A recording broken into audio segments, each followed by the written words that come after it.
decent, affordable housing to rent in the private sector or via social housing? Two experts join us. Polly Neate, the Chief Executive of the housing charity Shelter, who's on the line, and here in the studio, Simon Rubinsohn, who's Chief Economist at the Royal Institution of Chartered Surveyors. You probably have a Chief Executive, Simon, who, yes, well, apologies to him. You're the Chief Economist. Now, you're here very much to talk about the house building side of things. This is something that pretty much all the parties say that they want to do. What are the main barriers? What pleased you or disappointed you from the Conservative and Labour manifestos? Look, I think both parties have got quite ambitious plans in place. They're talking about sort of around 1.5 million homes over the next 5 years, which would be a material uplift on the sort of 1.1 that we've seen over the last 5 years. And both of them have got this focus on sort of the sort of trying to accelerate development on brownfield land. I think going beyond that, Conservatives looking at revival of Help to Buy. They're looking at trying to get the SME sector, small and medium-sized construction builders, back in the market. They've been squeezed in recent years, while Labour's focusing on sort of getting sort of local authorities to have plans back in place, having mandatory numbers, and I think quite interestingly looking at that sort of grey belt area, parts of the green belt that are a bit scrappy, that are a bit that aren't particularly high quality, and perhaps trying to think about building on those areas. Is this a real category, grey belt? Well, I think it's something that has been talked about increasingly, looking at, because not all a green belt is high quality green land that we think about. Some of it can be a little bit more mixed in terms of its quality and its use. So it provides an opportunity perhaps to think about, particularly if it's near good transport links, to think about some additional development that could help supplement the focus on brownfield. Okay. Look, Polly, on Labour and building, are you disappointed that some of what they put in a policy document forum earlier on didn't make it into the manifesto? For example, the amount of new housing that should be affordable. Somewhat disappointed, I would say. We would like a firm target on building social homes. I mean, I do have to say that if they are seriously going to build the number of new homes that they say they want to build, they will have to not only build social homes as a significant part of that, but history shows us those sort of numbers have never been achieved without public money being invested in building social homes. So they won't be able to achieve that anyway unless they significantly invest in social housing. Do you have a figure for how much a year would need to be the public investment side then?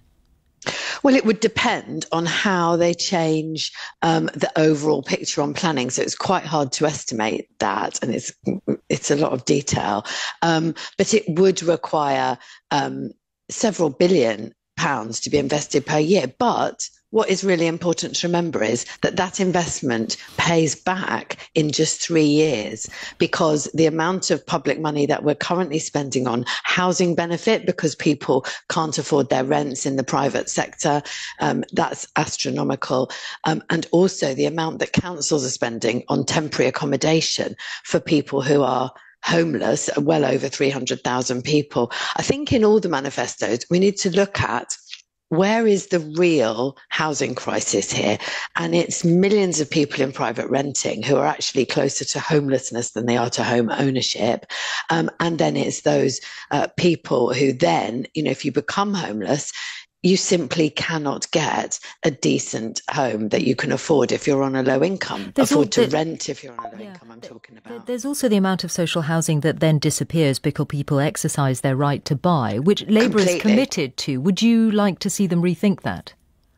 I would, definitely.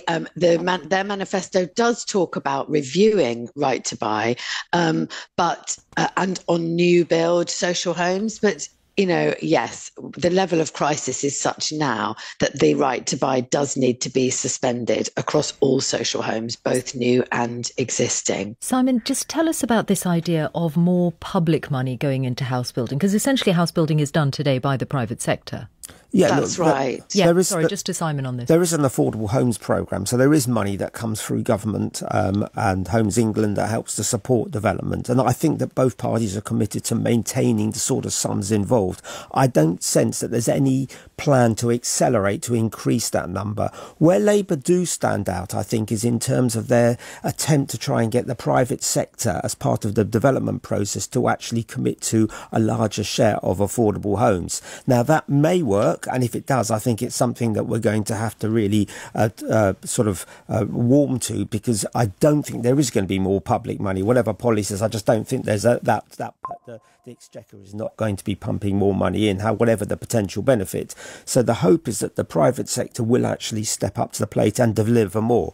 The risk is that it becomes an area of friction. It slows down the whole process of development and actually slows the process of developing the big number, let alone developing more social homes as well. We've still got this big gap, don't we, between where earnings are and incomes are today and where house prices are. So how certain can we be that increasing the supply, if we manage to do that with significant house building, changes the ratios? It won't change it overnight. This is not a one-term. Will it ever change it? Well, this is not a one-term Parliament recovery plan. I think this is a multi-term recovery plan.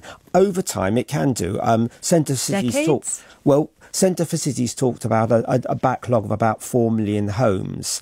Now, if you were to be able to address that challenge, that's 15% of the stock. If you can add 15% to the stock, I think you can begin to change the narrative between prices and earnings. But, it needs a big uplift in supply. OK, well, thank you both. This is a really big topic and we will come back to it. But thank you both for talking to us. Simon Rubinsohn and Polly Neate of Shelter.